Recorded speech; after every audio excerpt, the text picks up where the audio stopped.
지난주에 에베소서 강해를 마무리했습니다. 1월부터 11일까지 중간에 빠진 거 빼면 장장 10개월여에 걸친 대장정이었습니다. 에베소서의 말씀은 참 깊이가 있고 웅장해요. 하늘에 속한 신령한 복, 창세전에 예비된 하나님의 경륜, 한 세 사람, 거기 나오는 단어들, 문장들을 보면 마치 저 높이 하늘에서 천사가 우리에게 이렇게 얘기해 주는 것 같아요. 여러분, 하나님께서 여러분을 위해 이렇게 놀라운 일을 계획하셨어요. 하나님이 여러분을 위해 이런 일을 행하셨어요 하고 알려주는 것 같았어요. 오늘부터는 누가복음 강해를 시작하려고 합니다. 원래는 새해 표어에 맞춰서 1월 첫 주부터 시작하려고 했었어요. 그런데 이제 오늘부터 대강절이 시작되잖아요. 누가복음 앞부분이 이 대강절과 딱 어울리는 이야기예요. 그래서 한 달 이상 기다릴 것 없이 그냥 오늘 바로 시작하자 해서 오늘부터 누가복음 강해를 시작합니다. 누가복음은요, 에베소서하고 분위기가 상반됩니다. 에베소서가 마치 하늘에서 선포된 복음과 같다면 누가복음은요, 땅에서 선포된 복음, 우리 옆에서 선포된 복음 이야기처럼 들려요. 저 높이 하늘에 계신 우리 성자 하나님께서 이 땅에 내려오셔서 줄인 자들과 함께 잡수시고 우는 자들과 함께 우시면서 귀에 속삭여 준 이야기, 그게 바로 누가복음입니다. 제가 이 누가복음을 선택을 하면서 한 가지 소망이 있었어요. 올해 1년 동안 우리가 에베소서, 또 지난해에는 빌립보서, 둘 다 바울 서신이었잖아요. 그리고 작년 1월부터 올 9월까지 금요일마다 사도행전의 중심인물이 바울이었잖아요. 우리가 바울을 통해서 참 은혜 받았어요. 도전도 받았고요. 야, 어떻게 이렇게 신앙생활 할 수 있을까? 어떻게 이런 열정을 가질 수 있을까? 지난주에도 봤지만 마지막 기도 부탁이 뭐예요? 여러분, 사도된 나 바울이 사도답게 살다가 사도답게 죽을 수 있도록 기도해 주세요. 야, 바울 정말 대단하다. 저의 염려는 우리가 바울에게 너무 주목할까 봐 염려가 되었습니다. 바울은 성경의 주인공이 아니거든요. 이 성경의 진짜 주인공은 우리 예수님이시거든요. 바울은 예수님이라고 하는 커다란 태양을 가리키는 손가락과 같은 사람이에요. 보세요, 저기 진짜 구원자가 있습니다. 우리가 본받아야 될 분이 저기 있습니다. 그런데 우리가 지난 2년 동안 이 손가락을 본 건 아닌가. 그래서 이제는 손가락 너머에 계시는 진짜 주인공, 누가복음을 통해서 진짜 주인공이 되신 우리 예수님을 만나는 역사가 있기를 소망합니다. 이제 누가복음 여행을 시작할 텐데요, 여행 가기 전에 제일 먼저 뭐 하죠? 계획 세워야 되죠. 짐도 싸야 되죠. 오늘 그거 하는 날이에요. 자, 누가복음 제일 먼저 우리가 확인해야 될 것 세 가지 질문 드릴게요. 첫 번째, 누가복음 누가 썼을까요? 누가가 썼을까요? 누가가 썼을까요? 누가가 썼어요. 누가의 직업이 뭐였을까요? 의사였을까요? 의사였을까요? 의사였어요. 마지막 세 번째 질문, 의사의 눈에는 어떤 사람이 보이나요? 아픈 사람 보여요? 아픈 사람 보여요? 아픈 사람 보여요. 그래서 누가복음에는 아픈 사람 이야기가 많이 나옵니다. 상처받은 사람 이야기가 많이 나와요. 이 누가복음에 별명이 있어요. 이렇게 부릅니다. 상처 입은 사람들을 위한 복음서, 그렇게 불러요. 이 누가복음에 나오는 이야기들을 보면 유독 아픈 사람 이야기, 상처 입은 사람 이야기, 소외된 사람 이야기, 깨어진 사람들의 이야기가 많이 등장해요. 다른 복음서, 마태, 마가, 요한 복음서 같은 경우는 물론 예수님이 주인공이지만 그 복음서들에서는 다른 사람보다는 예수님의 제자들의 초점을 맞춰요. 제자들이 어떤 신앙으로 고백했는지, 그들이 어떤 믿음을 가졌는지 이 제자들에게 포커스를 맞춰요. 누가복음은 안 그래요. 누가복음은 죄 많은 한 여인이 예수님 앞에 무릎 꿇고 펑펑 울면서 예수님의 발을 닦아드린 이야기를 하면서 그 가여운 여인에게 포커스를 맞춰요. 그래서 이 누가복음에는 다른 복음서에 나오지 않는 사람들의 이야기가 많이 등장합니다. 하급 제사장이었던 사가랴의 이야기가 나와요. 누가복음에만. 나이 많은 과부, 평생 기도하며 성전을 지켰던 안나 선지자의 이야기가 누가복음에만 나와요. 그뿐 아니에요. 온 민족에게 왕따를 당했던 사람 삭개오 이야기도 누가복음에만 나오고요. 강도 만난 나그네의 이야기, 그 나그네를 살려낸 선한 사마리아 사람의 이야기 누가복음에만 나와요. 또 예수님께 고침을 받은 10명의 나병 환자 이야기, 누가복음에 보면은 다른 복음서에 나오지 않는 사람들의 이야기가 정말 많이 나와요. 마치 누가가 이렇게 얘기하는 것 같아요. 여러분, 아프신가요? 상하셨나요? 외로우세요? 깨어지셨나요? 우리 예수님께서 여러분의 친구가 되어주기에 찾아오셨어요. 그 예수님을 만나세요. 이렇게 말한 것 같아요. 일본 사람들 도자기 잘 만들잖아요. 몇 년 전에 우리 교육자들하고 함께 일본에 갔을 때 그 도자기 공들, 수백 년 전 우리나라에서 일본에 잡혀가서 대대로 그곳에 살고 있던 그 도공들이 사는 마을을 지난 적이 있어요. 이렇게 마음이 안타깝더라고요. 일본 사람들 도자기 잘 만드는데 그 도자기 기법 중에 이런 게 있습니다. 킨스키 기법이라는 게 있어요. 킨스키 기법. 이게 뭐냐? 자, 여러분, 그릇이 떨어져서 꽝 하고 깨져버렸어요. 도자기가 깨져버렸어요. 그럼 우리 어떻게 하죠? 어머나, 제일 먼저 놀래요. 그 다음에는 에이, 화분 안 해요. 그리고 나서 쓸모없어진 이 그릇 다 버려버립니다. 그런데 킨스키 장인들은 달라요. 깨진 그릇 버리지 않습니다. 이 조각을 모아서 오치를 해서 하나하나 이어붙여요.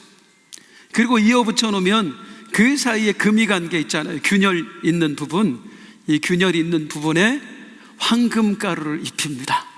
그럼 깨진 그릇이 어떻게 되는 줄 아세요? 이렇게 됩니다. 너무 멋지죠? 또 하나의 그림도 한번 보여드릴게요. 이렇게 바뀌어요. 놀랍게도 깨지기 전보다 오히려 더 아름다운 걸작품이 되어버리는 거예요. 거기에 깨져서 났던 상처가 이제는 더 이상 상처가 아니라 이 작품을 빛내주는 황금무늬가 되어버리는 거예요. 누가복음에 나타난 예수님이 바로 이 킨스키 장인과 같습니다. 깨어진 사람들, 상처 입고 버려진 인생들, 이 땅에 오신 예수님께서 한 사람 한 사람 불러 모으시는 거예요. 그리고 그들의 상한 심령을 당신의 사랑으로 하나하나 이어붙이세요. 그리고 그 흉터에 우리 예수님이 복음의 황금가루를 입혀주시는 거예요. 그러면 이전과는 비교도 할 수 없는 하나님의 걸작품들이 탄생하는 거예요. 상처 입어 생겨난 흉터가 더 이상 흉터가 아니라 그것이 보석의 표식이 되어버리는 거예요. 이 예수님을 우리가 누가복음을 통해서 만날 수 있기를 소망합니다. 상처 입은 자, 외로운 사람, 소외당한 사람, 아픈 사람 다 내게로 오라. 내가 너를 보석처럼 만들어 주리라. 저희 누가복음 강해를 통해서 그 의사 되신 예수님을 만나게 하여 주시옵소서. 자, 의사된 누가 이 복음서 상처 입은 사람들을 위해 썼대요. 또 이 누가복음 누구를 위해 썼을까요?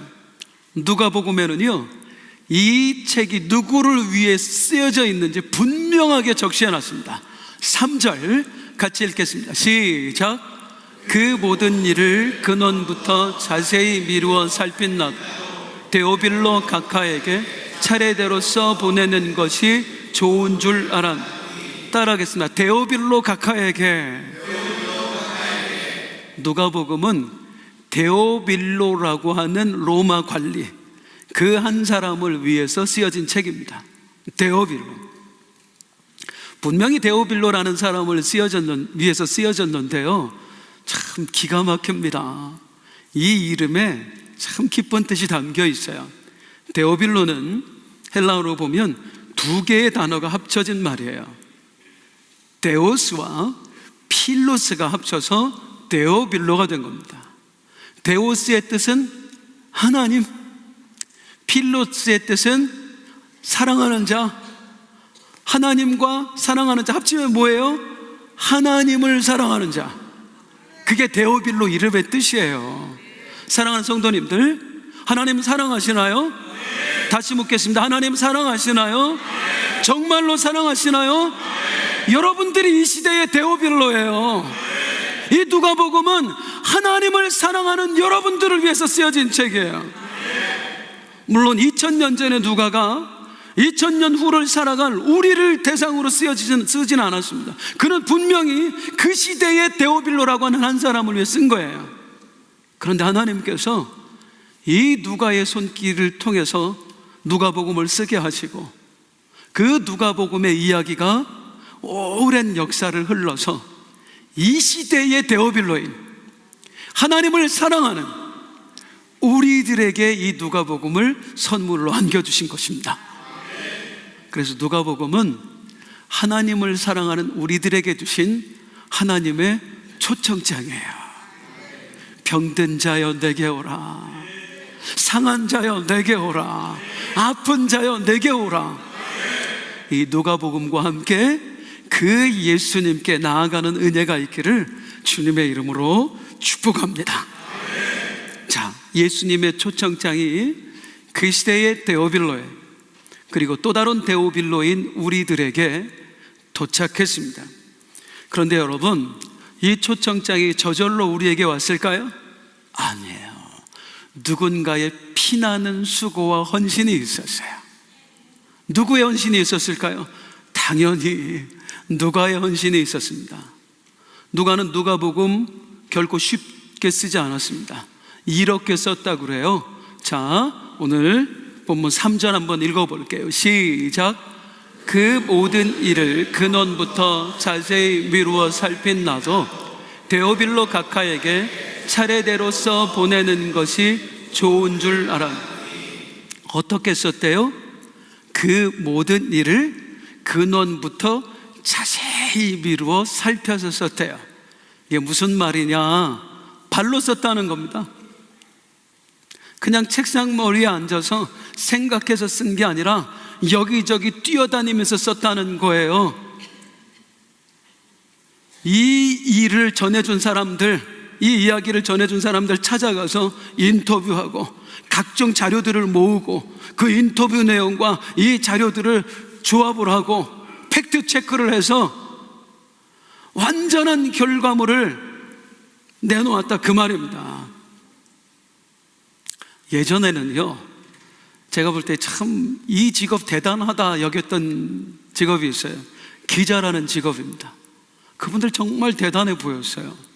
우리가 아침마다 이제 새벽에 신문이 도착을 해서 그 신문을 보는데 거기 나와 있는 기사 하나하나가 그냥 쓰여진 게 아닙니다. 그 사건의 근원부터 기자가 살피고 또 여기에 관련된 사람 한 사람 많게는 수십 명을 만나서 인터뷰를 하고 각종 자료들을 그거를 취합해서 팩트 체크를 하고 그렇게 해서 하나의 기사가 탄생을 한 거예요. 그러니 이 기자의 수고에 얼마나 감사하고 대단해 보이냔 말이야. 그런데 요즘에 다 그런 건 아닙니다만 요즘에 이렇게 신문에 나오는 일부 기사를 보면 이런 생각 들어요. 나도 기자 하겠다. 아니 어떤 유튜버가 한 말을 그대로 써서 그냥 자기가 한 얘기도 아닌데 다른 매체에 나오는 기사를 그대로 베껴서 복붙했어요. 그대로 베낀지를 어떻게 하냐면 그 사람이 오타낸 거 그대로 냈어. 확인도 안 하고 기사를 쓰는 거예요. 누가는 그렇지 않았습니다. 그 일의 근원부터 자세히 미루어 살펴서 열심히 발로 뛰었어요. 우리 예수님의 복음 이야기를 쓰기 위해서. 어떻게? 예수님이 어떻게 탄생하셨지? 이걸 알기 위해서 그냥 말로만 듣는 게 아니라 마리아 할머니를 찾아가는 거예요. 찾아갔다는 얘기는 안 나옵니다만 분명히 찾아간 것 같아요. 왜냐하면 너무 자세해요. 다른 복음서에는 마리아가 했던 말, 들은 말 이렇게 자세하게 나오지 않아요. 누가 복음에만 나와요. 마치 마리아를 직접 만난 것처럼. 우리 예수님의 십자가 사건, 우리 예수님이 부활하신 사건, 이걸 취재하기 위해서 직접 만났어요. 베드로 사도를 만났고요, 요한 사도를 만났고요. 예수님이 하신 말씀이 정말일까? 예수님이 정말 그 일을 행하셨나? 어떤 과정을 통해서 그 일을 이루었지? 이걸 알기 위해서요 열심히 뛰어다니면서 자료를 모으고 이 제자 저 제자 다 만나보고 거기서 취합해서 이게 맞겠구나 공통적으로 얘기하는 것만 쓴 거예요. 누가복음 엄청난 노력을 기울여서 탄생한 겁니다. 그런데 중요한 거, 누구를 위해서? 한 사람이에요. 딱 한 사람. 그 한 사람을 위해서 엄청난 노력을 기울였던 겁니다. 그게 우리 손에 주어진 거예요. 1880년 미국에서 한 아이가 출생을 했습니다. 이 아이는 태어난 지 19개월 만에 큰 병을 앓아요. 그래서 그만 눈이 멀고 귀가 멀어버리게 됩니다. 평생 보지도 못하고 듣지도 못하고 당연히 말도 할 수 없었겠죠. 짐승처럼 울부짖어요. 손에 물건에 쥐어지는 대로 다 집어던져요. 얼마나 난폭하게 구는지 아무도 이 아이 곁에 갈 수가 없었어요. 부모를 둬도 가정교사를 둬도 얼마 만에 다 견디지 못하고 도망을 가요. 이 아이가 7살이 되었을 때 한 가정교사가 이 아이를 찾아옵니다.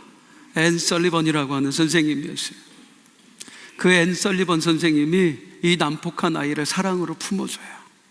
꼭 안아주고 다 받아주고, 그리고 나서 그 아이에게 세상과 소통하는 법을 알려줍니다. 보지도 못하고 듣지도 못하는데요, 물을 만지게 해요. 그리고 손바닥에다가 물이라고 써주는 거예요. 당연히 영어로 썼겠지요? 그냥 한글은 아니고요. 인형을 만지게 한 다음에요, 인형이라고 써주는 거예요. 컵을 만지게 한 다음에 컵이라고 써주는 거예요. 그걸 통해서 이 아이가 물건을, 사물을 인지하는 방법을 터득합니다. 그리고 세상과 소통하기 시작을 해요. 이 아이가 나중에 학교를 가는데 앤 설리번 선생님이 함께 등교를 합니다. 왜? 자기가 없으면 아무것도 못하니까요. 자기의 인생 전부를 포기해서 이 한 아이를 위해 바치는 거예요. 그 아이가 시청각 장애인 최초로 미국에서 대학을 졸업을 합니다. 그게 바로 헬렌 켈러 여사예요.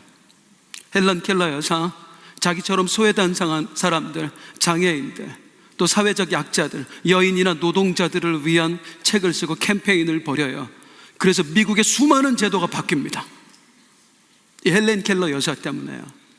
제가 몇 년 전에 미국에 잠깐 방문했을 때 그 미국인들로부터 직접 들었던 이야기예요. 미국은 장애인의 천국이고 여인의 천국입니다. 갑자기 그렇게 된 거 아니에요. 헬렌 켈러 여사와 같은 그 운동가들이 있었기 때문에 그 사회가 완전히 바뀌어진 거예요. 이 일이 누구로부터 시작되지요? 한 사람. 인생의 희망이라고 없는 눈 멀고 귀 먼 소녀, 그 한 사람을 위해서 자기의 인생 전체를 희생했던 한 사람, 앤 설리번 선생님에 의해서 한 사람의 인생이 바뀌어지고, 그리고 나라 전체의 제도가 바뀌어진 겁니다. 누가복음, 이 기록한 누가의 마음이 바로 그랬어요. 앤 설리번과 같은 마음. 어떻게 하면 저 데오빌로에게 우리 하나님을 알게 할까? 어떻게 하면 저에게 우리 예수님을 만나게 해줄까? 어떻게 하면 저에게 삶의 희망을 찾아줄까? 어떻게 하면 저 사람을 천국 백성으로 만들어줄 수 있을까?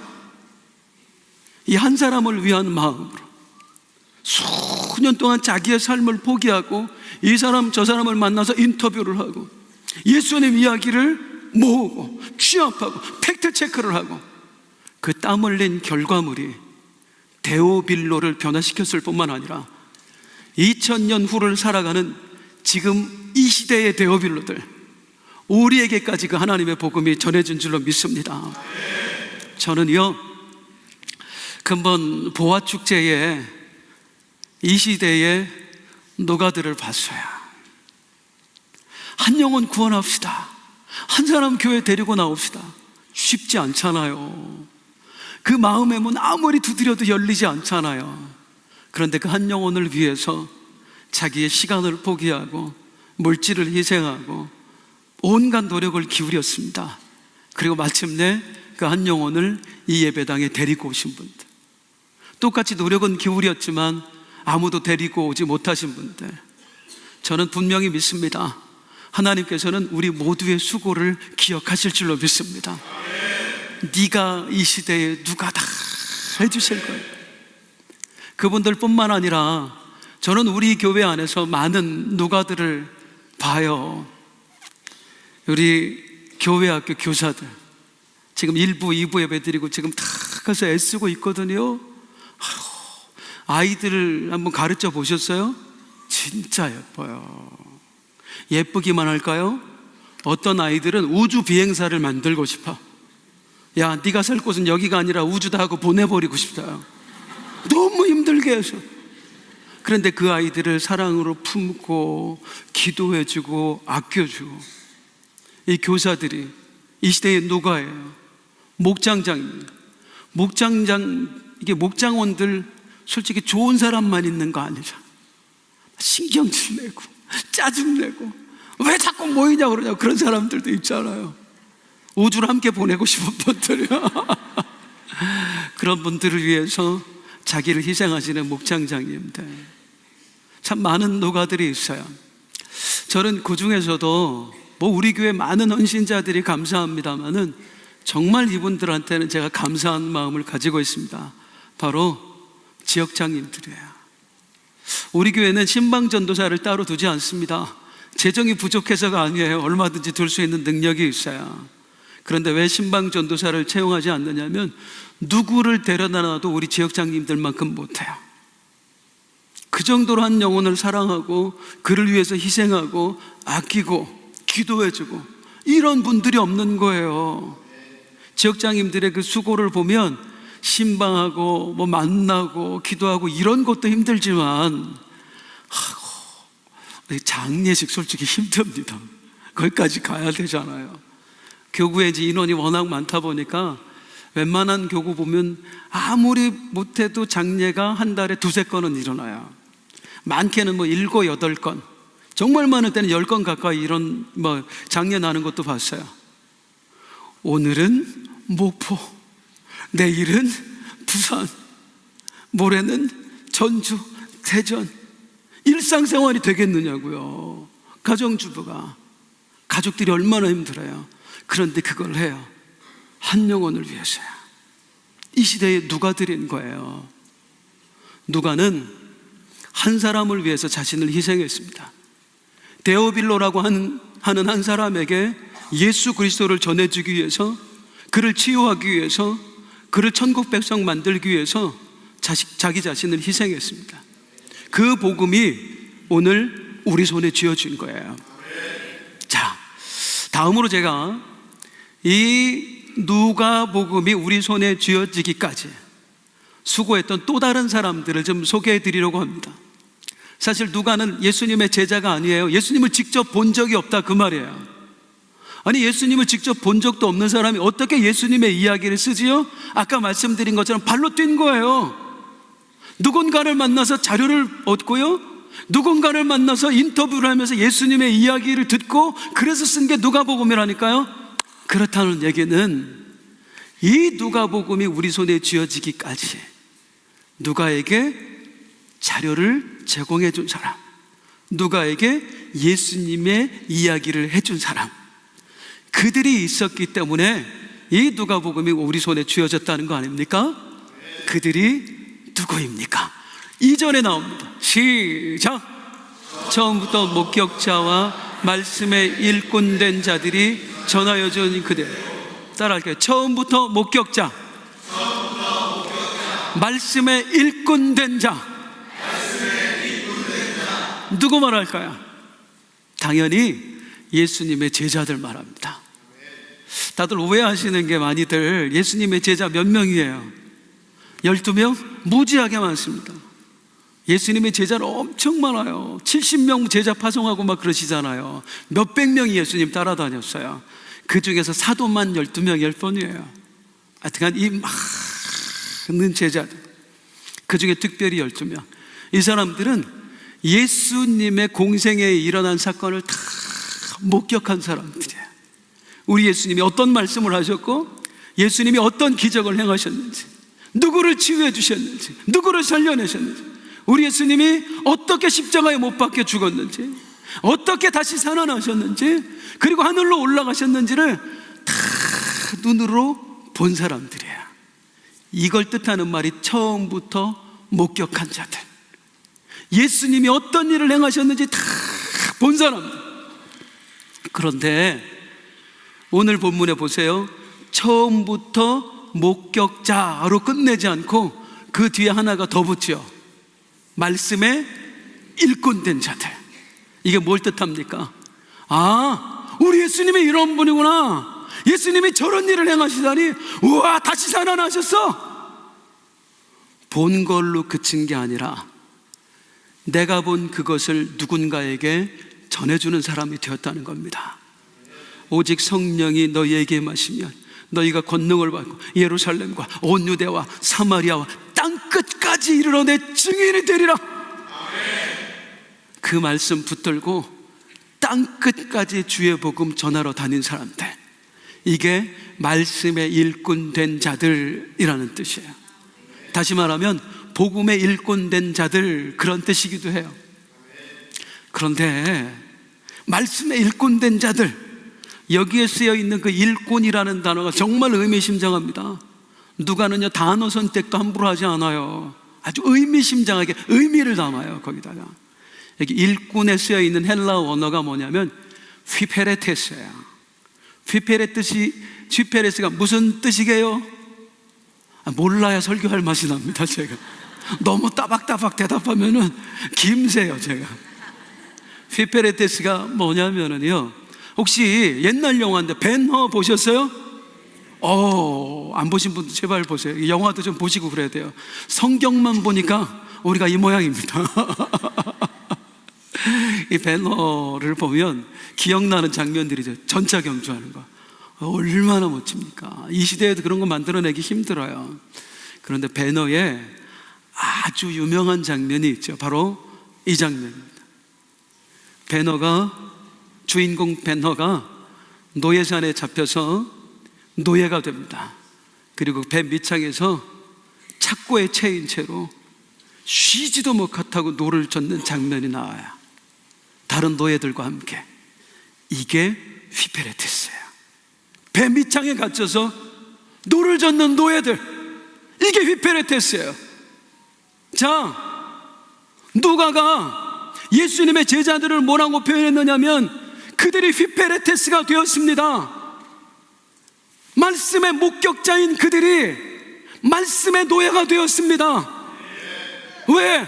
내가 목격한 것 그냥 나만 할 수가 없어서, 나를 살리신 예수, 나만 믿을 수가 없어서 이 땅에 소외된 자들에게 그 예수님을 전해주려고, 이 땅에 버림받은 영혼들에게 그 예수님을 만나게 하려고, 지옥 백성들 건져내고 싶어서 제자들은 자기의 모든 것을 희생하여 스스로 말씀의 노예가 되었습니다.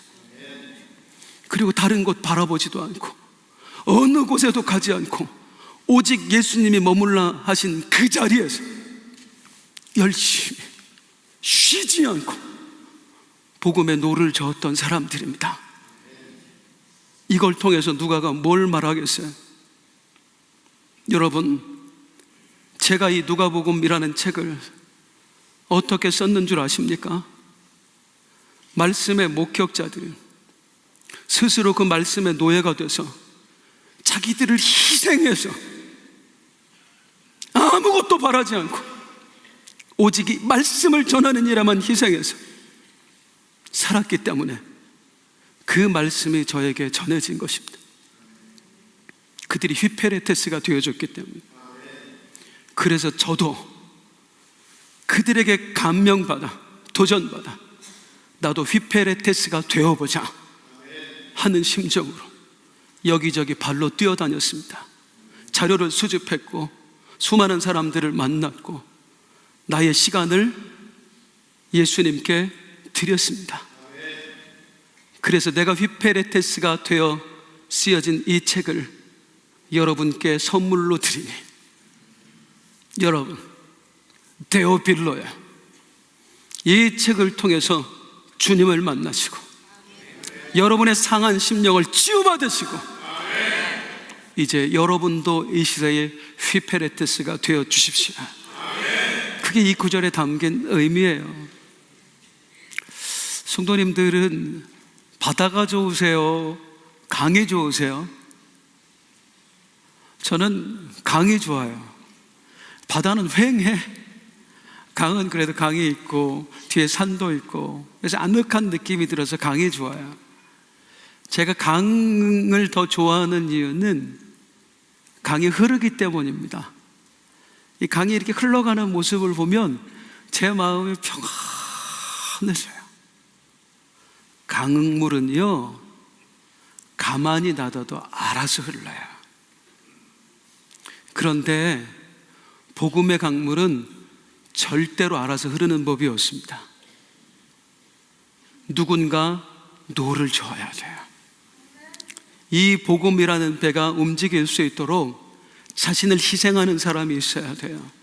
나를 드리는 사람이 있어야 돼요. 그래야 그 복음이라는 배가 움직일 수 있는 거예요. 오늘 제가 왜 이 말씀을 드리는지 눈치 빠른 분들은 이미 아실 거예요. 여러분들 주보에 내년도 사역 지원서가 들어가 있습니다. 교회 사역 쉽지 않습니다. 내가 왜 이걸 해야 하나 싶어요. 우리가 지역장님들 딱 2년만 하라고 하는 이유가 그거예요. 번아웃 될까 봐. 2년 하시고 무조건 2년 쉬시라고. 2년 쉬면 다시 할 수 있어요. 대신 연속으로 하지는 마시라고. 그 정도로 힘든 일이에요. 때로는 서운해요. 이렇게 애쓰고 수고하는데 아무도 알아주지 않는 거야. 그때 내가 이걸 뭐하러 하고 있나, 그런 생각도 들잖아요. 그런데 성도님들, 배가 움직이고 있어요. 이 배를 움직이는 힘이 어디서 나올까요? 가판 위에서 멋진 옷을 차려입고 출발! 하고 외치는 선장의 힘에 의해서 이 배가 움직일까요? 천만의 말씀입니다. 이 배를 움직이는 힘은 배 밑창에서 어둡고 습하고 더럽고 냄새나는 그곳에서 아무도 알아주지 않아도 열심히 영차 노를 젓는 사람에 의해서 그 배가 흘러가는 거예요. 주님이 누구를 보실까요? 저는 굳게 믿습니다. 우리 주님은 가판 위에 올라있는 선장을 보지 않습니다. 배 밑창에서 열심히 노를 저으며 땀방울을 흘리는 그 휘페레테스를 보시는 주님이신 줄로 믿습니다. 2026년 나에게 흘러온 복음 또 한 번 누군가에게 흘러가게 하기 위해서 이 시대의 휘페레테스가 되어주기를 간절히 부탁드립니다. 교회 안에서 상한 심령들 어루만지고 치유하기 위해서, 교회 밖에서 아직도 예수님을 모르는 또 다른 데오빌로들 건져내기 위해서, 사랑하는 성도님들, 예수님의 부탁을 받아 휘페레테스로 작정해 주시지 않으시겠습니까? 제가 만난 예수님을, 그 깨어진 자들의 친구가 되어주신 예수님을 우리 성도님들이 꼭 만났으면 좋겠어요. 병든 자여, 상한 자여, 가난한 자여, 아픈 자여, 다 내게로 오라. 그 주님을 이 누가복음과 함께 만나시는 성도님들 되시길 축복합니다.